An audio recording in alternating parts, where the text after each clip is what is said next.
함께 은혜 받을 말씀 시편 105편 12절부터 23절까지 말씀을 제가 한 절 여러분들이 한 절 같이 교독하도록 하겠습니다. 12절을 제가 먼저 읽습니다. 그때 그들의 사람 수가 적어 그 땅에 나그네가 되었고 이 족속에게서 저 족속에게로 이 나라에서 다른 나라로 민족에게로 떠돌아 다녔도다.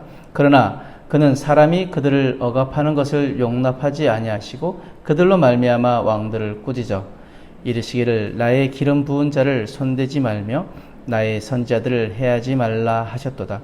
그가 또 그 땅에 기근이 들게 하사 그들이 의지하고 있는 양식을 다 끊으셨도다. 그가 한 사람을 앞서 보내셨으며 요셉이 종으로 팔렸도다. 그의 발은 착고를 차고 그의 몸은 쇠사슬에 매었으니 곧 여호와의 말씀이 응할 때까지라 그의 말씀이 그를 단련하였도다. 왕이 사람을 보내어 그를 석방하며 뭇 백성의 통치자가 그를 자유롭게 하였도다. 그를 그의 집의 주관자로 삼아 그의 모든 소유를 관리하게 하고 그의 뜻대로 모든 신하를 다스리며 그의 지혜로 장로들을 교훈하게 하였도다. 이에 이스라엘이 애굽에 들어가며 야곱이 함의 땅에 나그네가 되었도다. 아멘. 오늘 본문의 말씀은 시인이 이스라엘을 나그네로 부르시고 그 요셉의 굴곡진 인생을 통하여서 언약을 이뤄가신 하나님의 경륜을, 즉 하나님의 계획하고 다스리심을 찬양한 내용입니다. 그다음 오늘 말씀을 통해서 하나님은 우리에게 무엇을 말씀하시고자 하시며 우리는 무엇을 깨달아야 할까요? 먼저 12절에서 15절 말씀에 시인은 이스라엘 수가 적어 나그네가 되었고 다른 민족 사이를 떠돌아다녔다라고 말합니다. 하지만 이스라엘은 바로 그것 때문에 하나님의 선택을 받았다는 것을 기억해야 합니다. 왜냐하면 하나님은 세상의 미련한 것들을 택하사 지혜 있는 자들을 부끄럽게 하시고 세상의 약한 것들을 택하사 강한 것들을 부끄럽게 하시기 때문입니다. 이스라엘이 나그네같이 약해 보여도 하나님은 힘 있는 자들이 이스라엘을 넘보는 것을 용납지 않으셨습니다. 심지어 그들에게 손도 대지 못하게 하셨습니다. 우리의 형편이 아무리 연약해 보인다 할지라도 하나님이 우리를 붙드시고 하나님 우리와 함께 하시면 그 누구도 우리를 넘어뜨릴 자가 없다라는 것을 기억해야 합니다. 나를 돌보시고 강한 자 위에 세우시는 분이 바로 우리 하나님이시기 때문입니다.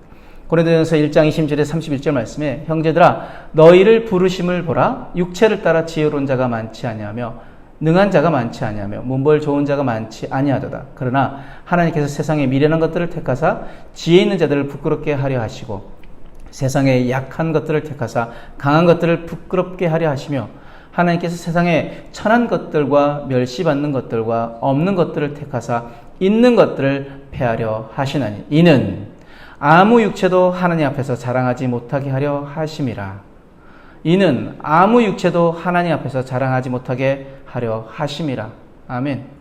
너희는 하나님으로부터 나서 그리스도 예수 안에 있고 예수는 하나님으로부터 나와서 우리에게 지혜와 의로움과 거룩함과 구원함이 되셨으니 기록된 바 자랑하는 자는 주 안에서 자랑하라 함과 같게 하려 함이라. 자, 주 안에서 자랑함과 같게 하려 함이라. 이 말씀은 무엇이냐면 주 안에서는 주님을 자랑하라는 것입니다. 자랑하는 자는 주님을 자랑하라고 말씀하십니다. 아무 육체도 하나님 앞에서 자랑하지 못하게 하시는 그 하나님께서 우리에게 자랑하라고 하시는데 무엇을 자랑하라고 하십니까? 주님을. 즉 우리의 자랑은 오직 예수 그리스도여야 합니다. 나의 이름을, 나의 가짐을, 나의 성공을 자랑하는 것이 아니라 우리의 자랑은 오직 예수 그리스도가 되어야 될 줄 믿습니다. 16절에서 19절 말씀에 세상은 인과 응보의 법칙에 따라서 고난이 발생한다고 믿습니다. 하지만 우리 모든 믿는 성도들은 그 고난의 주체가 누구십니까? 하나님이십니다. 시인은 요셉이 받는 고난이 모두 하나님의 행하심이었다고 노래합니다. 그런데 그 고난을 노래할 수 있는 이유는 무엇입니까? 그 모든 것을 주관하시고 그 모든 것을 계획하신 분, 그것을 손에 쥔 분이 하나님이시고 하나님이 정하신 기한까지 그 일이 일어나기 때문입니다. 하나님의 때, 하나님의 방법으로 하나님의 때가 마치면 거기까지 하면 그 이후로는 그 어떤 고난이 우리에게 닥치지 않는다는 거죠. 왜요? 하나님이 거기까지를 정하셨기 때문에. 제 아무리 험난한 세월도 하나님이 정하신 기한을 넘길 수 없습니다. 여호와의 말씀이 응할 때까지가 그 기한이며 우리를 단련하시기 위한 정확한 목적이 뒤따르기에 우리 성도들은 그 환난 중에도 무엇할 수 있습니까? 즐거워할 수 있습니다. 고난이 깊을수록 하나님을 더 깊이 신뢰하고 또 그 하나님을 신뢰할 때 하나님은 우리 그 고난의 끝에 다다르게 하시고 그 고난을 통과함으로 말미암아 하나님 주시고자 하는 그 놀라운 은혜를 그 영광을 누리게 하실 것입니다. 로마서 5장 3절 4절 말씀에 다만 이뿐 아니라 우리가 환난 중에도 즐거워하나니 이는 환난은 인내를 인내는 연단을 연단은 소망을 이루는 줄 알미로다. 아멘. 그 환난을 통해서 우리가 깨달아야 할 것이 무엇입니까? 하나님이 그 환난을 통해서 우리를 가르치고자 하신 것이 무엇입니까? 그 연단을 통해서 우리에게 인내를 가르치신 것입니다. 그 인내를 통해서 우리가 가져야 할 것이 무엇입니까? 소망입니다. 베드로전서 4장 12절 13절 말씀에 사랑하는 자들아 너희를 연단하려고 오는 불시험을 이상한 일 당하는 것 같이 이상하게 여기지 말고 오히려 너희가 그리스도의 고난에 참여하는 것으로 즐거워하라. 이는 그의 영광을 나타내실 때 너희로 즐거워하고 기뻐하게 하려 함이라. 아멘. 그래서 no pain, no glory.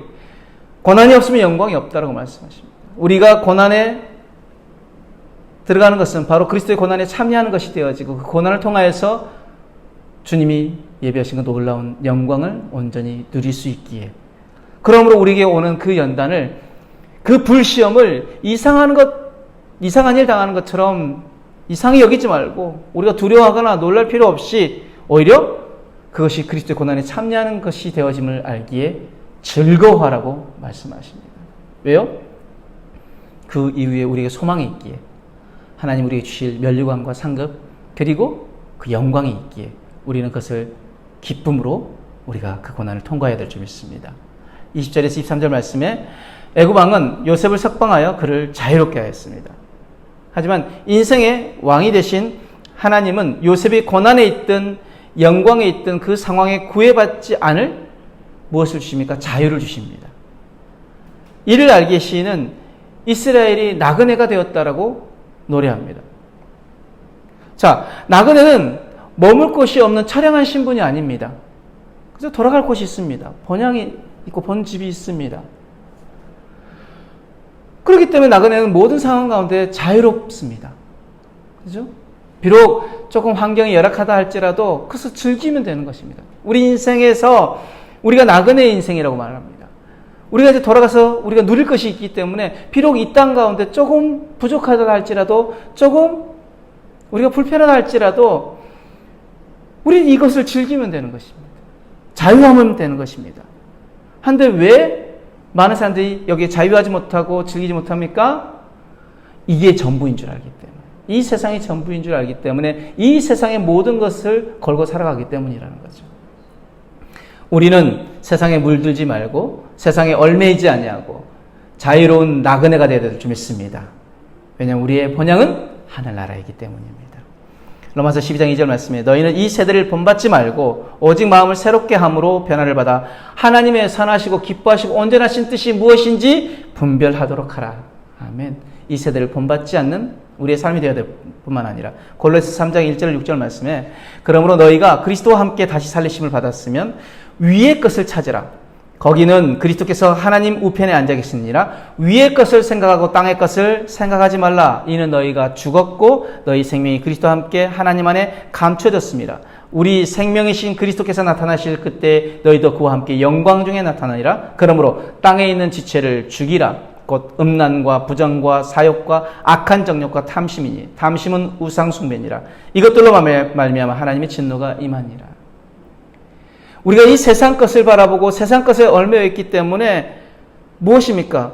그 땅에 있는 것들을 바라보았기 때문에 그것이 우리를 하나님에서 멀어지게 만들고 세상에 소망을 두고 살아가다 보니까 하늘 소망을 잃어버리고 살아가는 것입니다.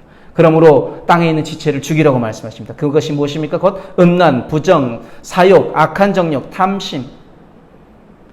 탐심을 우상숭배라고 말씀하시고 그것 때문에 우리가 하나님 진노가 임했다라고 말씀하십니다.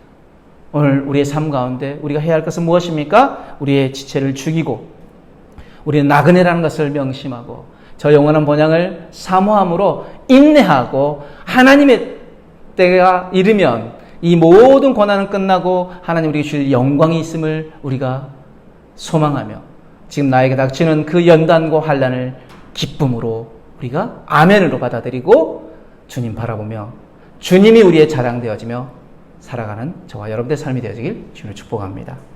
기도하겠습니다. 사랑과 은혜 하나님 감사합니다.